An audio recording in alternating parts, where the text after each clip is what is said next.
కుక్క వేదాంతం. కుక్కల కథలు చాలా ఉంటాయి. పాత సినిమాల్లో అంత భ్రాంతియేనా అనో, జగమే మాయ బ్రతుకే మాయ అనో, లేదా అంటే జాలి గుండెలేని మనిషి కన్న కుక్క మేలురా అనో, కుక్కల్ని చాలా గ్లోరిఫై చేస్తూ ఉండేటువంటి పాటలు ఉంటూ ఉంటాయి. నిజమే, కుక్క విశ్వాసం గల జంతువు. అట్లాగే కుక్క పూజార్హం అని కూడా కాలభైరవాష్టకం, కాలభైరవ స్వరూపం, కాశీకి వెళ్ళొచ్చిన వాళ్ళు కుక్కల మెడలో గారెల దండలు అవి వేసి పూజలు చేస్తూ ఉంటారు. Yes, true. కానీ కుక్కలు ఆగడాలు కూడా ఉంటాయి. కార్ల మీద పడుకుంటాయి బయట పార్క్ చేస్తే. చిన్న చిన్న వాళ్ళు కానీ కార్లు కొనుక్కుంటున్నారు విపరీతంగా.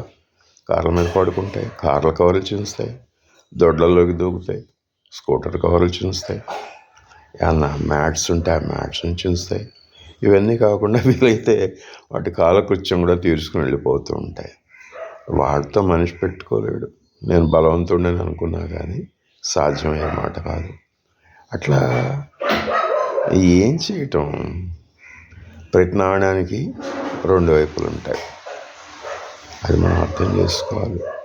పాజిటివ్ సైడ్, నెగిటివ్ సైడ్ రెండు ఉంటాయి. కుక్కలతో పడలేము. ఎన్ని కుక్కలు తరం పిల్లల్ని చంపేసిన పరిస్థితులు ఉన్నాయి. కుక్కలు తరుగుతుంటే స్కూటర్స్లు పడిపోయి యాక్సిడెంట్లు అయినా ఉన్నాయి. So life is like that. ఈ కుక్క వేదాంతం అర్థం చేసుకోవచ్చు. దాలిగుంటలో కుక్క అంటారు.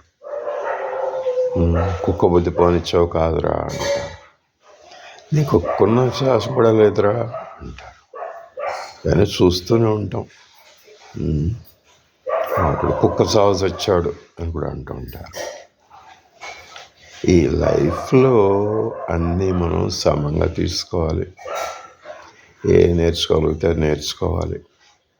ఊరికే మనం మహాశక్తివంతులం అని చెప్పి చిన్న చిన్న జీవాలతో పెట్టుకుంటే బొక్క బోర్లా పడతాం.